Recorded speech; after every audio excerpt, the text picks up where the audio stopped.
9시간 출근인데 30분 일찍 와서 근무 준비해라. 그게 근무 시간이냐. 노동부에서 일단 요걸 보겠답니다. 그 30분 동안 임금이 지급되냐 안 되냐. 조용히 출근 안 했을 때 임금을 감액하거나 동무위반, 그러니까 지각으로서 제재를 하느냐. 그게 아니라면 근로시간이 아니라고 이제 보겠다는 거죠. 요것도 많이 실무적으로 아마 회사에서 부딪히실 거예요. 30분 먼저 했는데 왜 안 주냐고. 그리고 1분 늦게 하는데 왜 시간이냐고. 30분 늦게 오면 뭐라고 안 하고. 그죠? 빨리 온 거는 안 하고. 그 다음에 결근게 제출했을 때 이거 사례가 있죠. 직원이 회사에 전화로 연차휴가를 실시해달라고 전화 후에 신분치 아니할 때 결근을 처리할 수 있는지. 만약에 이 부분은 지금 결근 그 문제입니다. 갑자기 전화해서 나 연차로 대체해주세요.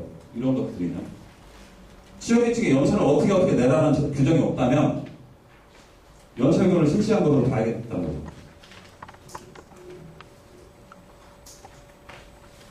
취업계 측을 결근한 것으로 볼 수 없다. 근로자한테 연차휴가를 언제 사용해라. 물론 이 부분은 이제 연차휴가 시기 변경권하고 이제 문제가 될 수는 있습니다.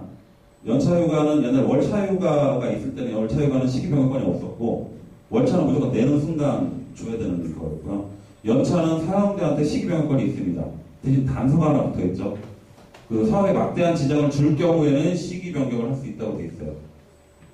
그래서 원칙적으로는 시기 변경권이 있지만 실질적으로는 없다고 보시는 게 좀 많이 있고요. 대신 실무에서는 시기 변경 한 경우가 많이 있습니다.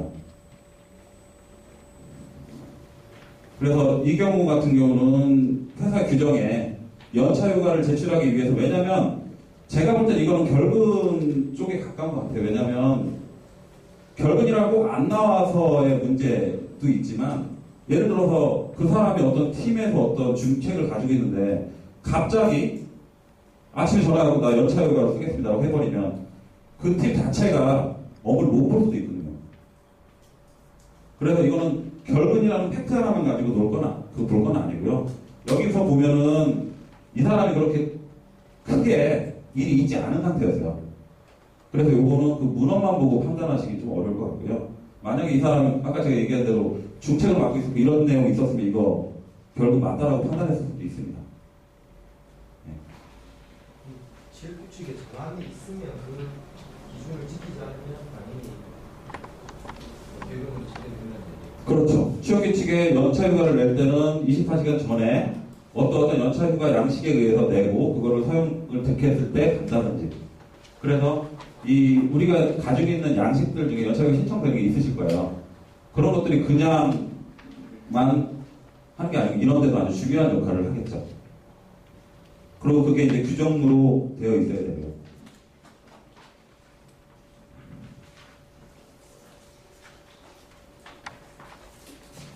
그리고 이제 출장에 관한 부분이 노동부 취업규칙은 심사하겠다라고 이제 얘기를 합니다.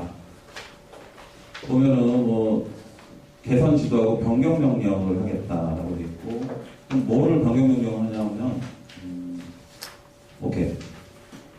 그 간주근로 시간제라고 들어보셨습니까? 사업장 밖에서 근무 시간 일부 또는 전부를 근로하는 경우에는 소정 근로 시간을 근로한 것으로 보겠다라는 조항이 있고요. 다만 통상의 그 업무를 수행하는 데 있어서 그 소정 근로 시간을 넘어갈 때는 그 넘어간 시간까지 근로한 것으로 보겠다라는 조항이 있고, 그 다음 조항으로 다만 근로자 대표의 서면 합의가 있는 경우에는 그 시간을 근로한 걸 보겠다라고 해서 그 간주근로 시간제, 그래서 그 외근직들이 많은 사업장 같은 경우, 이것도 법이 좀 옛날 법이라서 다른 해석이 나올 수 있을 것 같긴 한데, 과거에는 영업직들이 나가서 실적은 좋은데 근무를 하는지 안 하는지 체크가 안 됐을 때가 있어요. 지금처럼 스마트폰 있고 그러면 실은 어디 가는지 다 알잖아요.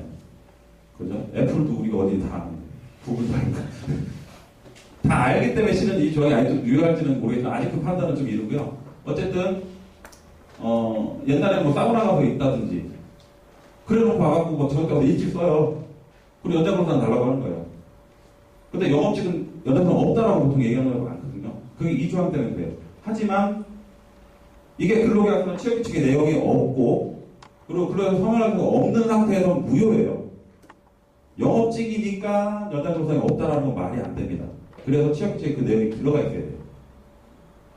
그리고 그 시간을 소정근로 시간으로 할지 아니면 통상의 그 업무에 필요한 시간으로 할지에 대한 논란이 있기 때문에 다시 한번 근로계약서 서면 합의로 근로자 대표 서면하고 있으면 그 시간을 근로하면서 보겠다. 그래서 근로자 대표랑 노조 위원장은 좀 약간 좀 틀린 거고요. 그리고 근로자 참여 협력이라는 법률상 근로자 위원하고도 좀 틀린 겁니다. 어쨌든 근로자의 과반수를 대표하는 자와 서면 합의를 8시간으로 영업직은 8시간 한다 라고 해버리면 영업직은 연봉제가 가능한 거예요. 실적급을 제외한 연봉제가. 그냥 기본급 얼마, 연장상 이런 거 없어도 그냥 그 서면 합의가 있으면 그걸 유효합니다.